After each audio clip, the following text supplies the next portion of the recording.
iyo okay labayda kamid ah qablaha oo aan jecelahay inay faadimo ku jirto iyo labayna mood ayaan jecelahay inay feedback-ii wixii meesha laga sheegay inay noo soo jeediyaan kulley waxyaalo badan baa highlight gareysay waxa laga yaabaa idinka laftirkiina xog aanan hayn inaad haysaan oo aan u baahanahay in xogta aad soo bandhigtaan oo aniga xilligaygii waxaa laga yaabaa dhaliisha iyo dee markaan wax dhaliilaya ama waxaan oran jiray moogto ruuxiiba dee reernima lagu qaataay wixiiba hebel baa qaatay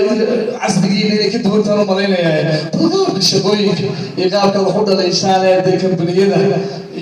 waxaan filayaa inay IT tahay dadkan balmalaynaya inay tahay qaarkiina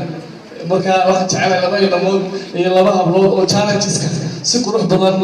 u soo bandhiga oo yiraahda waxa weeye niyow eriyooyinka ayaa loo baahan yahay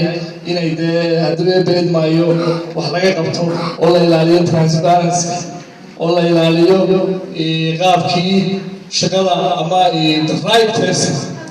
qofkii saxda ku ah the right person the right position in la helo kulli waxaan jecelahay labada hablood mid ahaan kulli magacyadii ma hayo in ay maxaa la yiraahdaa aan ugu horreysay faadimo aan jecelahay faadimo dhowr qodob ha highlight gareys faadimo soo